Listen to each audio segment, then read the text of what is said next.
한화 디펜스는 호주에서 진행 중인 차기 보병 전투차 도입 사업을 위하여 AS-21 레드백 장갑차를 개발했습니다. 약 400대의 장갑차를 도입하는 호주의 사업은 총 5조 원 규모이며 현재 독일 라인메탈사의 링스 KF-41과 최종 후보로 선정되어 경쟁하고 있습니다. 호주에 이어 체코에서도 차기 보병 전투차 도입 사업이 진행되고 있어 한화 디펜스는 AS-21 레드백을 이 사업에 참여시킬 계획입니다. 체코슬로바키아는 과거 공산주의 국가였으며 바르샤바 조약군의 일원으로 약 14만 명의 지상군과 2,600대의 전차, 그리고 4,000대의 장갑차를 보유한 군사력 강국이었습니다. 하지만 소련이 붕괴되면서 체코슬로바키아도 체코와 슬로바키아로 분리되었고 체코는 대규모 기갑부대를 운용할 이유가 사라지게 되면서 지상군 규모는 대폭 축소되었습니다. 하지만 러시아가 다시 세력을 확장하면서 우크라이나의 크림반도를 병합하는 등 군사적 위협이 증대되자 유럽 국가들은 다시 지상군을 강화할 필요성을 느끼게 되었습니다. 그 일환으로 폴란드는 대한민국의 K9 자주포의 차체 120대를 도입하였고 그 밖에 핀란드, 노르웨이, 에스토니아 등도 K9을 도입하였습니다. 체코는 현재 GDP 대비 1%에 머물러 있는 국방비를 2025년까지 2%대로 늘릴 계획이며 이에 따라 지상군 전투병력을 24,000명까지 확대하는 대규모 방위력 재편 계획을 확정하였습니다. 이 군사력 재편 계획의 핵심은 170억 유로 규모의 대규모 현대화 계획이며 육군이 추진 중인 신형 보병 전투차 도입 계획은 이 사업의 핵심을 차지하고 있습니다. 체코는 과거 소련제 보병 전투차를 국내에서 라이센스 생산한 BVP-2를 400대 보유하고 있었지만 이제는 이 장비가 노후화되었고 따라서 2017년 성능과 신뢰성이 우수한 신형 장갑차를 도입하는 사업 계획을 공식적으로 발표했습니다.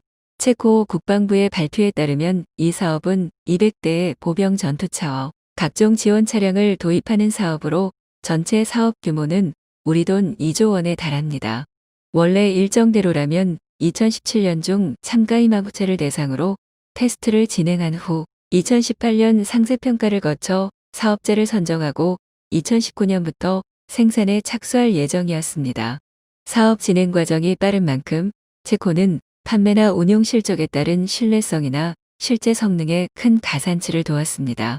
또한 2만 명에 불과한 자국의 육군 전력을 고려하여 성능이 평이한 다수의 차량을 도입하기보다는 소수의 고성능 차량을 집중 운용하는 편이 효과적이라고 판단했습니다.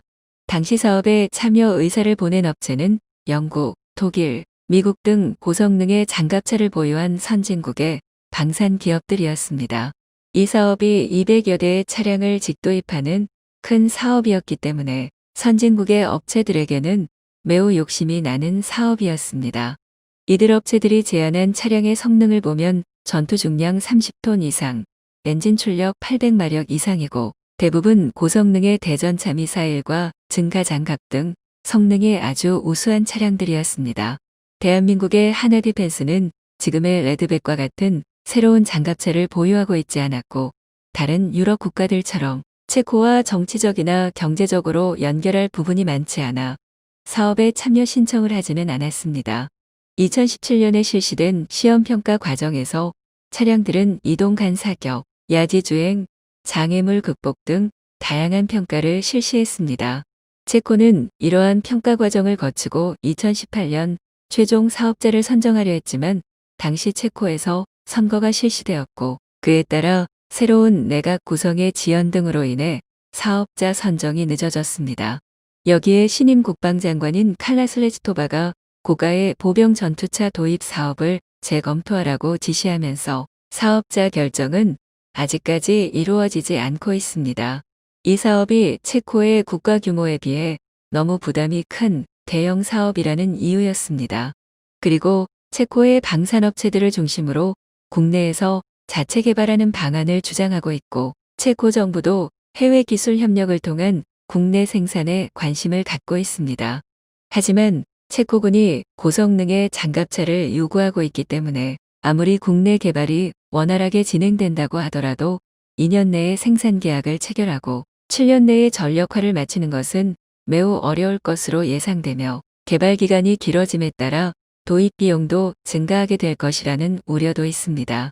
체코의 사업이 늦어짐에 따라 대한민국의 하늘 디펜스는 호주의 장갑차 도입 사업을 위해 개발된 레드백을 참여시키려 노력하고 있습니다. 레드백은 K-21 보병 전투차를 기반으로 하고 K9 자주포에 파워팩을 장착하여 성능이 검증된 우수한 장갑차이고 무엇보다 다른 경쟁업체들에 비해 저렴한 가격을 무기로 하고 있습니다. 앞으로 진행될 체코의 장갑차 사업에 대한민국의 레드백이 좋은 성과를 낼 수 있기를 기대합니다. 이상으로 밀리터리 뉴스였습니다.